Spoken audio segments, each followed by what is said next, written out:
Good afternoon. Or, if I don't see you later, good evening and good night. We live here on Earth. Human history extends back about 60,000 years. And from our ancient ancestors, those who told their stories on cave walls, paintings of hunts for food and sustenance and new worlds, to them to live out their meager existence. And from then, agriculture and science and technology up till the present day where we have cell phones and Skyrim in every house. How are we able to do this? Well, we live on a beautiful world, of course, Earth, we all know it. And the reason we have been able to flourish on this home world of ours, well, there's lots of water and resources and fuels we use for spaceships and towers in our cities and homes. And where does this all come from? Well, long, long ago, when the Earth was newly formed, we had to get these resources from somewhere. And as it turns out, much like loot crates from space, asteroids and comets brought waters and metals to our planet's surface, and we extract them. We send out teams and miners and machines to pull out these resources and use them for our society.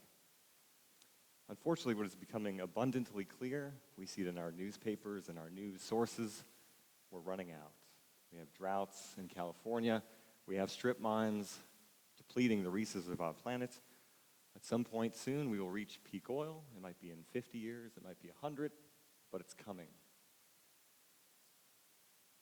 I'm here to tell you today a nicer story than that. These limitations are meaningless. That's right. Because we don't live here. We don't live on a lonely, forgotten world in the night. No. We live here. We live in the solar system with worlds and comets and asteroids waiting for us to travel there and harvest additional resources. The comets and the ice moons have 200,000 times the water on our surface. The asteroids still have metals, precious and benign, that we need for our construction, just waiting for us to gather them. And as I'll talk about later, there's enough fuel in the outer atmospheres of the gas giant planets to sustain us for billions of years, just on our doorstep. So, let me show you what's out there, what we have forgotten about.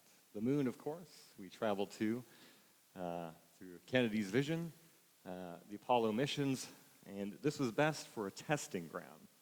Before we had gone to the moon, we weren't sure if we could survive. Could we live as human beings away from our home planet? Clearly, we proved that we can. We've gone many times back to the moon. We've sent astronauts and rovers, taken beautiful pictures. This is a great first step, but it's not enough. The moon doesn't have much in the terms of resources that we need here on Earth.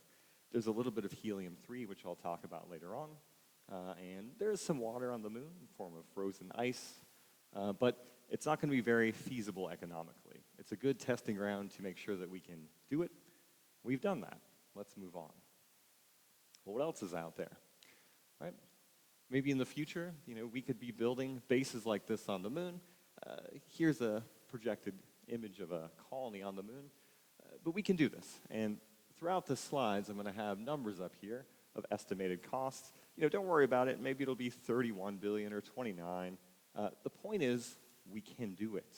We have the resources for now, but more importantly, we have the ability, the technology to build places like this to try to harvest these resources and survive away from our home world. Anyway, so next up we have Mars. A lot of talk about Mars lately. We've sent robots there to take beautiful pictures and scan the surrounding area. And now that we've sent those missions, we know that Mars is a great place for us to go next. There are plenty of resources on the surface, and just under the ground, there is water on Mars. You can see a little bit on the frozen poles here. There are minerals and elements to make plastics for construction, and things we need right now to make fuel for our return trips. So that's why there's a lot of talk right now for us to go there, to travel to the next nearest world, Mars, and form a colony and hopefully set up a place where you and I can travel to in the not too distant future. We can do this. We can go there. We can set up places, and we have already, right? We've sent our robots. They've taken the first footsteps. Isn't it time we set ourselves on this planet? I think so. And hopefully in our lifetime, it will happen. And again, we have the technology to do this. We can right now travel to Mars and start setting up underground places to grow food and survive and live and explore the planet Mars for ourselves. Next up, the asteroids. I mentioned those earlier. They're responsible for initially bringing the resources here on Earth that we use for our skyscrapers and our spaceships. They're still out there. There's plenty of asteroids in the asteroid belt, but don't be fooled by pictures like this. They make for fun imagery in movies like Star Wars, but the density is actually quite low, and it's very safe to send, say, a mining truck, if you will, out to an asteroid land, mine these resources that we need, and bring them back. And what is out there? An absurd amount, as it turns out. Lots and lots of metals, both precious and mundane, that we use in construction here on Earth. An absurd number of tons of this material. I don't even know what that number is. It's ridiculous, yes? Just free floating out there, waiting for us to harvest them and bring them back to build space shuttles and habitats and other colonies. And if you add up what every country in the world right now uses in construction, divide that by the asteroids, there is enough for 30 million years of our current society. 30 million. We're worried about running out in 50 or 100 years. 30 million right there, not too far away. And again, doable. We have the technology to do this. When we went to the moon, before we even touched ground, NASA sent to Kennedy plans to start doing this. At that time in the 60s, we already could do this. Why haven't we? I'll talk about that in a minute. The point is, there's nothing holding us back. We have the technology to be building colonies like this to harvest these minerals and resources on asteroids. There's also the moons around Jupiter, the ones originally discovered by Galileo, the Galilean moons. I'm going to focus on 3 of them, Europa, Callisto, and Ganymede. These are essentially giant frozen snowballs, just like the comets. And there is a lot of water, about 200 times the total water on the Earth's surface is here on these worlds, waiting for us to land and harvest them. In our lifetimes, we could be seeing gas stations of the future, places where you land, fill up your tanks, we can use water as fuel, and lift off to go back to Mars or travel back home. It is possible. We can do this today. Next up, the comets. As I mentioned earlier, they are responsible for the oceans here on Earth. They originally brought the water to the surface of a just cooling planet billions of years ago. They're still out there. There's plenty of comets. They have pretty erratic orbits, but all of the comets combined have about 200,000 times all of the water on Earth. That's a lot of water. Droughts would be a thing of the past if we started harvesting this water on these comets for themselves. And again, this is possible.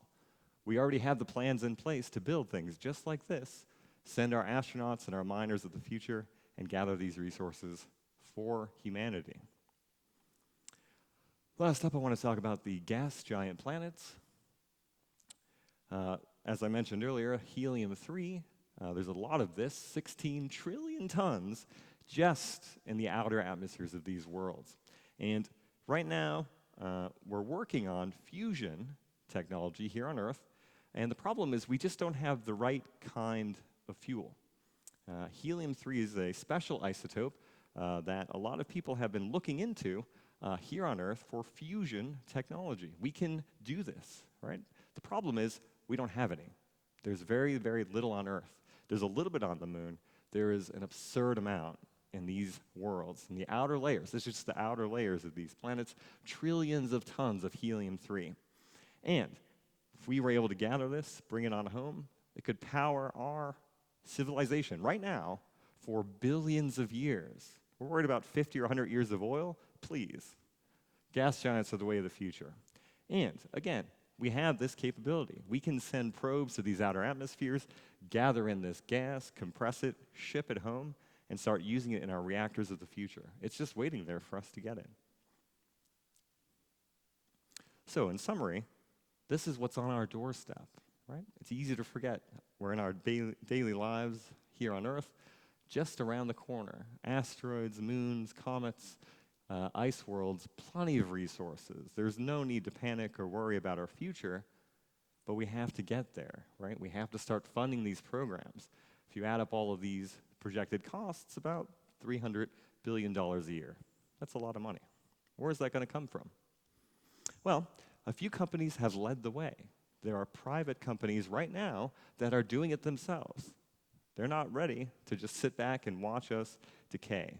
Companies like SpaceX have moved forward, building their own launch capabilities. But we need more. For these programs, we need a lot more funding. Where can $300 or $270 billion come from? Well, right now, all the world's governments spend about $42 billion on these different programs, sending probes to Mars and Pluto and comets and asteroids. It's not enough, of course, right? Well, there is another source of income. We do invest quite a bit in military, and I understand. We're afraid, let's be honest. We're running out of resources, and we don't want them to take what is ours, or us to take what is theirs. And so we build tanks, submarines, and jet planes to protect what is ours from them. But again, remember, this is so short-sighted. Look beyond the horizon. There's no need to fight. We have so many resources in the solar system, and a pittance of this $1,800 billion would get us there. After all, shouldn't we be building more colonies on the moon, on Mars, probes in space? Don't you want to go? I want to go to Mars next week. I want to move to these comets and asteroids. I want to have my wedding on a comet. Yeah? Don't you? Let's do this. All we have to do is change the paradigm. The company Rockwell built the shuttle Atlantis. They also built the B-1 bomber. It's the same company. They build whatever we ask them to. Why not just ask them to build more spaceships, build more probes? The money is there, the people are there. It's whatever we ask them to build for us. So we can keep the same contractors. Everyone keeps the same jobs. Just build the tools for tomorrow. Isn't this worth it? This is waiting for us. We can be there. We can do this right now. And we must. We only have about 50, 100, maybe 200 years, and then we'll run out. There's a narrow window for us to take advantage of this, to work together, to build, to set up these plans, these missions, these spaceships. And this is what we do as a species. We explore. When the original climbers climbed Mount Everest, they didn't care how much it costs or if it would be hard. They did it because it was there. We didn't go to the moon because there was a pot of gold there. That would have been nice. We went there because it was there. And so I encourage you, I ask you, demand more. Go to your leaders and say, hey, I want to go to Mars. I want my wedding on that comet. We can do this. It is in our current capability. And today, I've only set the groundwork. I've said what we can do, shown you some pictures, but ultimately it's up to us to build this network, this system of capabilities for our species, which is I call the framework of the future. Thank you.